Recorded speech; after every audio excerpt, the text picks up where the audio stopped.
Then God said, "Let there be light." And there was light. My name's Arthur. Thank you for joining me as we're continuing to read in the first book of the Bible, in Genesis and chapter 1. And we're seeing the profound declaration by God of how he brought this world that we are a little bit familiar with into being. The Bible begins with the statement, "In the beginning, God created the heavens and the earth." This is the starting point for God's dealing with us, that he made a world for us to dwell in, and that men are not an accident, but they were the purpose for which God created the heavens and the earth, that we might have a place to dwell in and to come to know God in. Now, my purpose in reading this will not be to give all the proof and evidence that shows that the account of creation in the Bible is entirely reasonable. It is very profound and yet simple. For that kind of information, I suggest you go to the website creationontheweb.com, and that is a whole website, and there are many resources available that discuss all of the issues, how the heavens and the earth could be formed in one day, and the fact that the days are in fact 24-hour days, as we shall see as we proceed. But my purpose here is just to make us aware of God's initial declaration. This is my creation.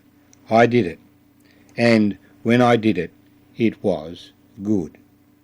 Well, that begs the question, why do we see so many problems in the world if it was good? And the reason is that we have disobeyed God, and that has had consequences which have been dramatic and will continue to be dramatic in the earth. But more of that later. So let's read again the first portion of our reading. Genesis chapter 1.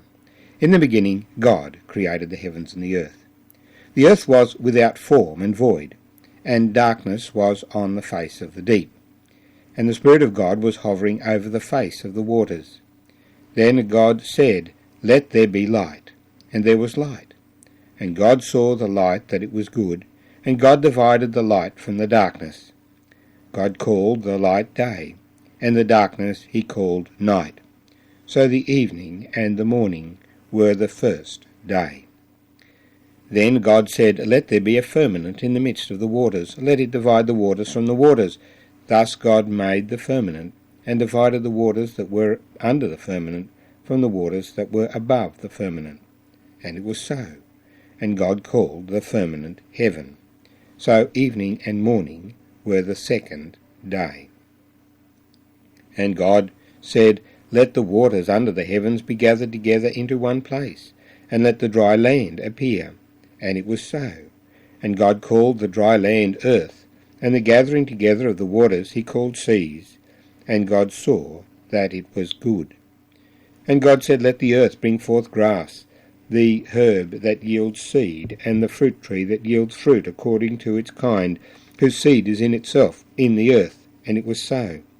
And the earth brought forth grass, the herb that yields seed according to its kind, and the tree that yields fruit, whose seed is in itself according to its kind. And God saw that it was good. So the evening and the morning were the third day. And may the Lord bless these words to us.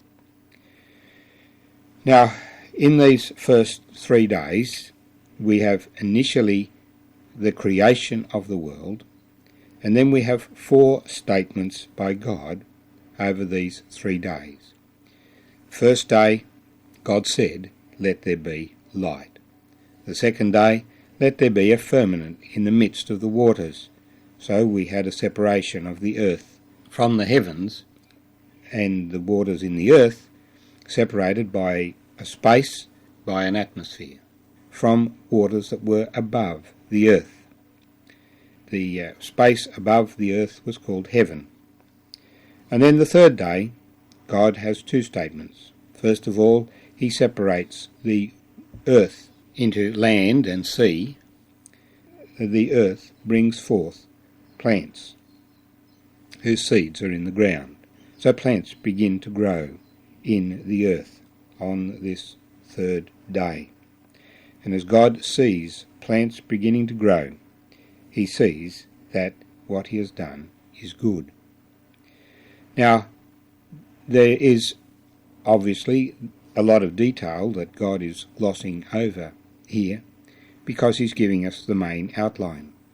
The first day obviously brings about very tremendous events as God begins to differentiate what is described as a large body of water. And we have light and dark. So the whole electromagnetic system is brought into being on that first day. But it's written in terms of days.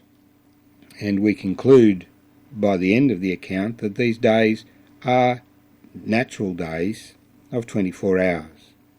Because God subsequently declares that as he created the world in 6 days and rested on the 7th day, so men were to work 6 days and to rest on the 7th day.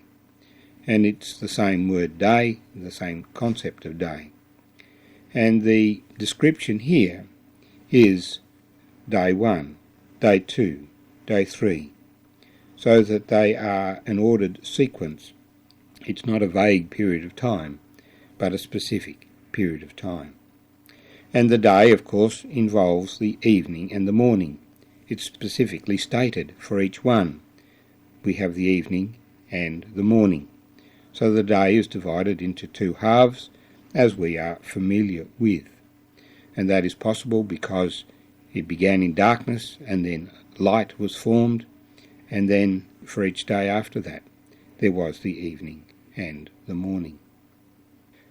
God names the heavens, the day, the night, the earth, the sea. He brings these names into being. They are names that he gives to the land. And the word that we had at the beginning, first verse, God created the heavens and the earth, is not repeated in the next 3 days. The next 3 days God made, out of the things that he had already created, he brought forth the things that were witnessed. And as God developed each stage, we find his statement that it was good, or that it was so. So that the first day he brought matter. There's no comment about its goodness. The second day he separated the waters above and below, and it was so. The third day he separated the seas from the dry land, and he saw the earth that it was good. And then he brought the plant life to being, and he saw that that was good also. So God had done a marvellous work in bringing a planet into existence which was habitable, a place for him to put the man that it was his intention to create. And as he did each part, he looked at the stages and saw, yes, that's the way I wanted it. I'm pleased with that. When we look at plant life, we marvel at the incredible technology that goes into plant life. Capturing energy from the sun, converting it into a form and very many special chemicals that animals need to live on. And without plant life, animal life could not be sustained. But we also have the concept of the seed. The grass brought forth the seed. The trees had their seed there so that they could reproduce, they could grow. This was part of God's plan from the very beginning. It's incredibly profound, the scope that is covered in these few verses that established the earth in which he would now set up as a place for man to dwell. FM.